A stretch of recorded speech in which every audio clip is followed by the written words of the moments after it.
I believe there are two things that you can do in order to write a CV that leads to a job interview.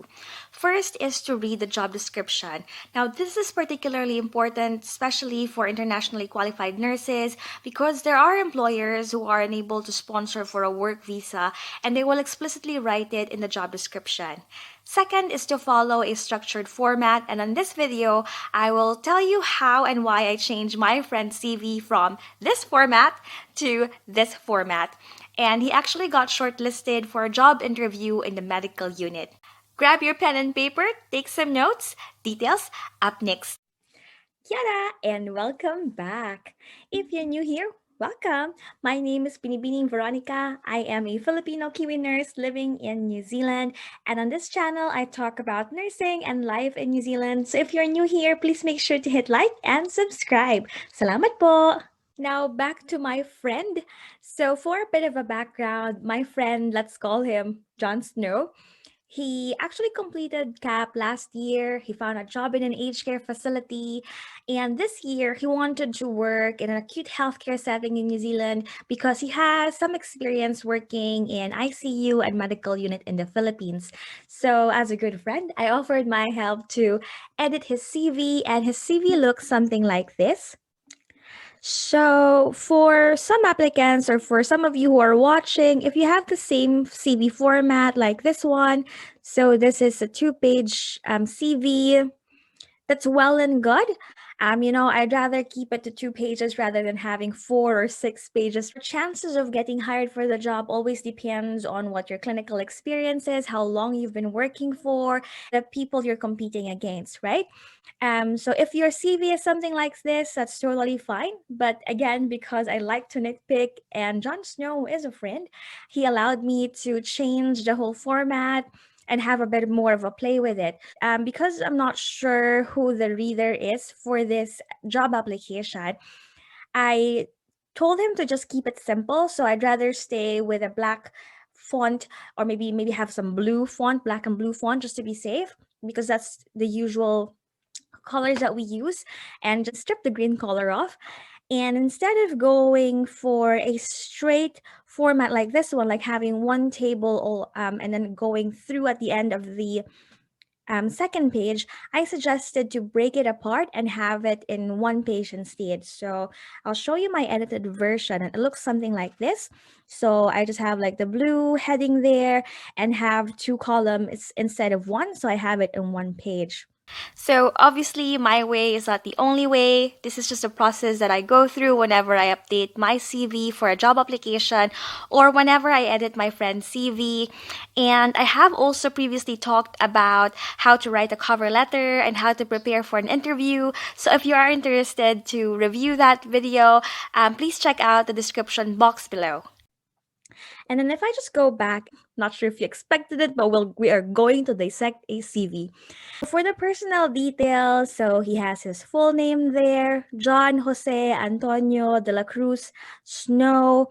And I think for Filipinos, it's quite usual to have long names. You have your first name, your second name, your mother's maiden name as your middle name, and your surname. Imagine if there's other 10, 15 applicants and you have this long name and the other applicants have their long name as well. So what I would normally do is just use my preferred name and then my last name. So obviously for all legal documents, you have to write your legal name, your full name, your long name.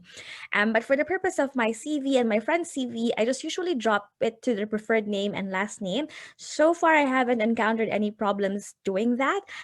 But that's just my opinion. Let me know in the comment section below if you agree. So for him, because we call him John anyways, I just recommended, let's just use Jon Snow. It's just easier and shorter.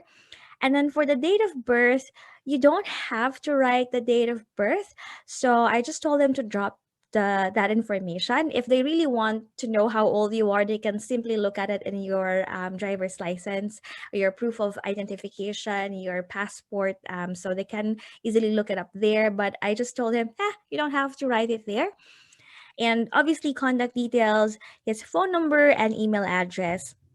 What I did tell him when I was looking at his CV is because he's using this straight table where everything is together, I just feel like the personal details just blends in to the other information. Like I said, I want things to stand out. So that's why when I changed the format, I put his name on top. And because he is already in New Zealand, I told him you might as well just write your New Zealand address there. I think because that's a plus points for him, because you would imagine at the moment, because of COVID, most employers really prefer their applicants to be here so that they don't have to worry about the MIQ facility. They can pretty much estimate the start date for this employee, and it would meet when their current employee leaves, and then you have that next person, and it's just better with the transition. So I told them, you're living here in New Zealand, you might as well use your New Zealand address. You don't have to write your full address, just writing the town and the city would be enough. So I would go for example, Paispa, Tauranga, and then New Zealand mobile number and then email address. And I just feel like it pops out more that way. But again, I'm not an expert with CV writing. I just enjoy looking at these things. And then for the next part, he also included registration details for the Philippines and then his New Zealand registration details. And for me, in this part, you don't really have to include your Philippine nursing license. It's not really that important, right? Because what the employer is looking at is, do you have a New Zealand license? And that's pretty much it, right? Because you would imagine all of the requirements that you need to submit in order to be registered have been dealt with in the other end, in the nursing council end. So like I said, I don't really feel the need to include the Philippine registration license. And then he included the education section here. So that's good. Have the Bachelor of Nursing. For the CAP provider, I have like two opinions on this one. So if you are still completing your CAP, then yes, you have to include that so that you'll give an estimated date of completion for your employer. Otherwise, you can just write your education provider from the Philippines and just make sure you include your New Zealand registration number. So, next information he provided is the work history. So, he has the role at top, the name of the hospital, and then on the side is the date when he worked for that facility, job description, and then same thing for the other ophthalmic nurse, and then job description. Okay. So just switching to the new format that I created for him. So like I said, for me, the important things that your employer looks at is, do you have a New Zealand nurse license? Do you have the relevant experience and training? And then that's pretty much it, right? I am not an expert. You don't have to follow everything I say. And I do know of people who have written their CVs differently, but they still got the job. By the way, if you want to know more about different healthcare employers in New Zealand, you can watch my video right here. When I create a CV, it's really important for me to have a professional summary.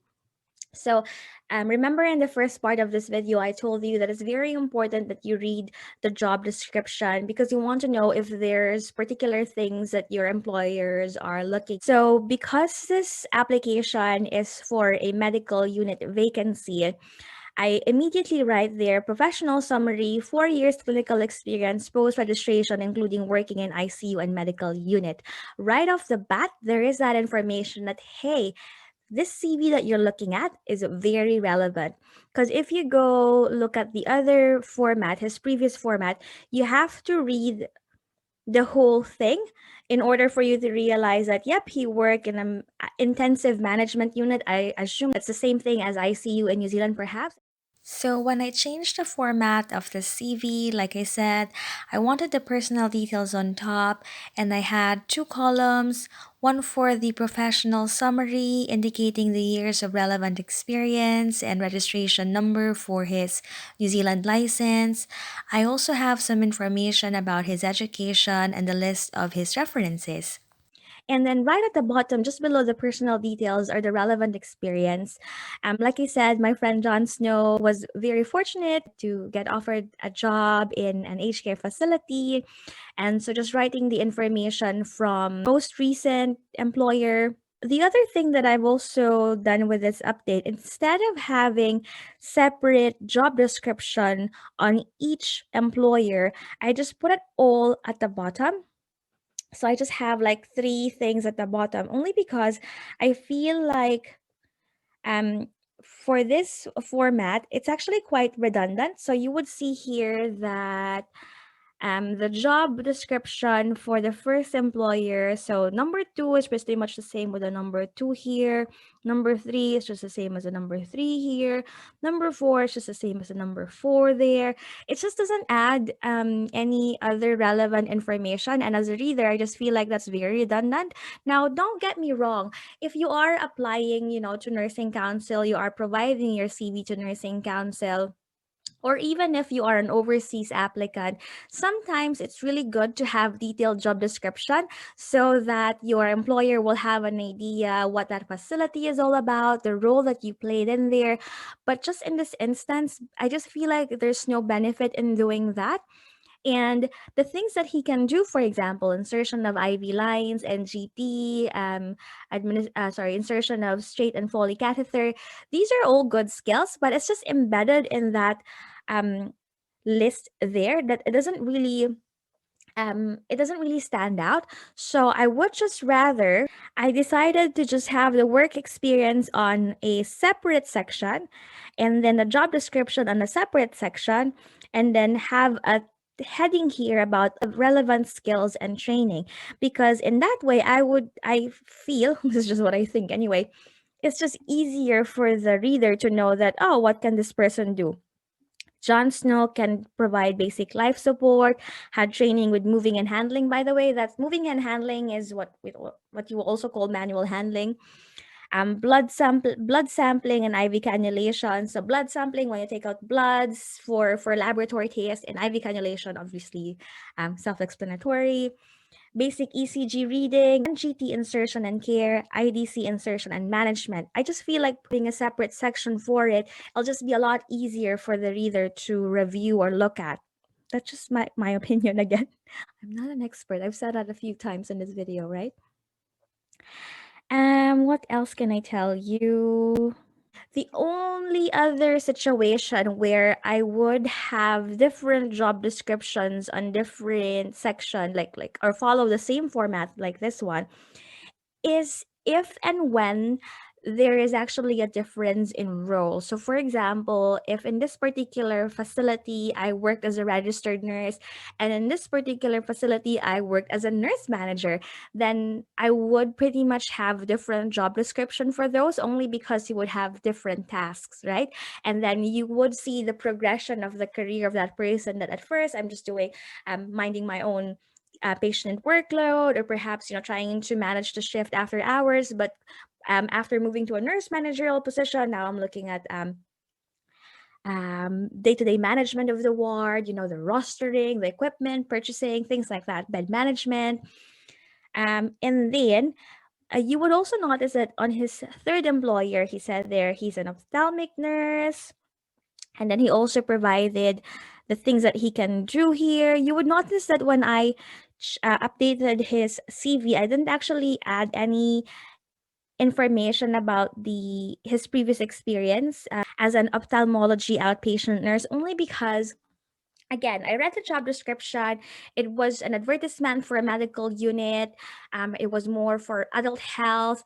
I didn't really see the value of adding his experience in ophthalmology outpatient in that instance. So this could be totally be different if he's applying in an ophthalmology facility or an outpatient clinic all about eyes. Then I would definitely include skills relevant to that role. So this is where it's really important that you read the job description and you match it out. Now, I know it can be time consuming creating a tailored fit CV to a particular application, but if you enjoyed watching this video, please hit like and subscribe. Thank you. And this relevant skills and training will be your starters pack, starters skill. for an applicant. So that's just how I look at it anyway. After writing the CV, I usually write the cover letter as well. And if you want to know more about writing cover letters, let me know in the comment section below, or maybe like this video so I know that you are interested, and I'll try and make a video about that. Some updates about my friend, like I said, he got shortlisted for an interview. And if you want to know more about the questions asked during his interview, watch out for the link above and I'll try and upload a video about that as well. And if you want to grab the template for the CV, you can join our Facebook group Notes by Veronica. That's where I usually upload my notes and checklist. I hope you found this video helpful. Thank you so much for liking, commenting, and sharing my videos. As always, I wish you all the best with your journey and I hope you will be blessed. I'll see you soon. Bye!